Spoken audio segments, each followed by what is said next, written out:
Assalamualaikum warahmatullahi taala wabarakatuh. Ahli sihir yang menyerang tanah Melayu adalah berteraskan kepada keilmuan yang dikatakan Merlin the Magician, anak syaitan from Devil's Son to King Arthur Advisor.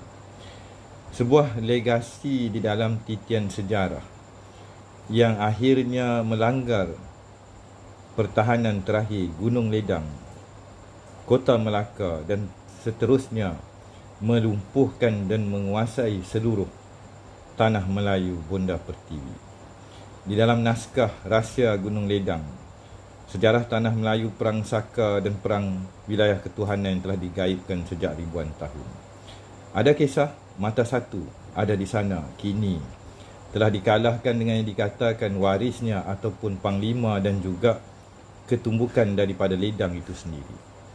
Jadi di dalam bukunya Rahsia Gunung Ledang, sejarah tanah Melayu perang Saka yang digaibkan, yang bakal keluar minggu depan secara bercetak, akan ada kisah yang berteraskan kepada sejarah yang ramai tidak tahu, termasuk kenapa dan bagaimana yang dikatakan Francis Drake, warisnya naga yang telah menjual rohnya kepada syaitan dan ketumbukannya yang kemudiannya menghentak dan memerintah dan mengalahkan semua tamadun tua dan kuno.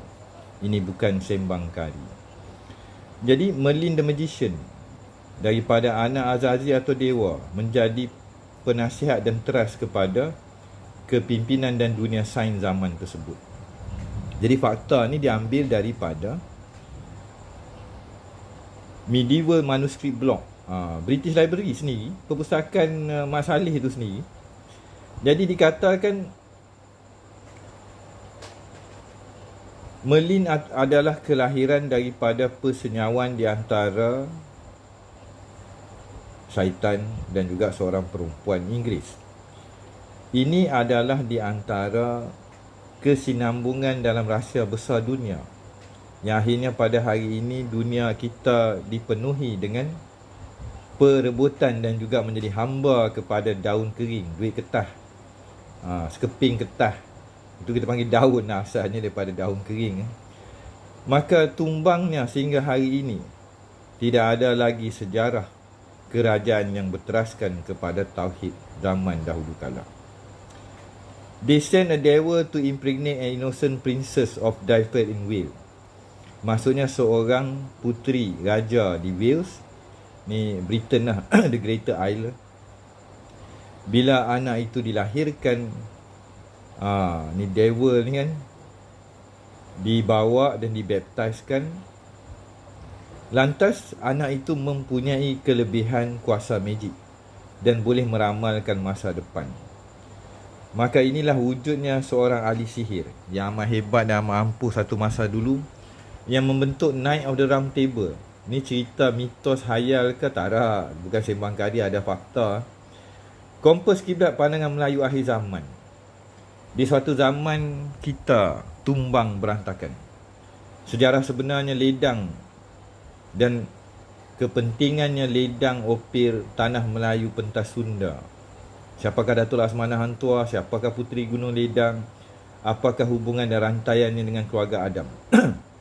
Sebenarnya sejarah Gunung Ledang, tanah Melayu bersambung, ada sejarah yang amat langka yang melibatkan Nabi dan Rasul. Dan sebenarnya andai kita mengenali sejarah dan sebenarnya intipati ledang, hakikat dan rahsia sebenarnya orang Melayu ini akan terbuka. Inilah sebuah kisah yang amat pahit dan duka. Definisi Melayu, siapa orang Melayu, siapa bangsa Melayu, ada di dalam kitab-kitab kuno yang telah mereka padamkan. Mereka buang nama, tukar nama, sehingga hari ini anak cucu kita hilang maruah, hilang jati diri dan hilang ketuhanan yang langka. InsyaAllah kita akan bertemu kembali. Bagi yang berminat, boleh saja mendapatkan naskah ini dan mesej secara peribadi. Sebuah perjuangan kepada anak-anak bangsa di kala dunia ini. Cuma selingan sikit yang di akhir video. Zaman tu mata satu sebenarnya ada kat mana, ditangkap, dibuang, telah dikalahkan oleh Panglima Melayu juga. Ada Panglima daripada Ledang juga. Lah ni dia memerintah belakang tabir atau dah terlepas atau memang daripada tumbangnya semua kerajaan dan kesatuan kuno. Inilah yang membentuk Illuminati, Freemason dan sebagainya. Bukan sembang kari, ada fakta, ada cerita. Dan saya sendiri telah berjalan di dalam jejak warisan ke Gunung Ledang dan wilayah-wilayah Melayu yang langka. Maka sahutlah cabaran, korbankanlah sedikit masa. Beli buku ni bukan untuk diri kita, pun untuk anak bangsa kita, anak cucu kita. Wabillahi taufiq wa hidayah. Assalamualaikum warahmatullahi taala wabarakatuh.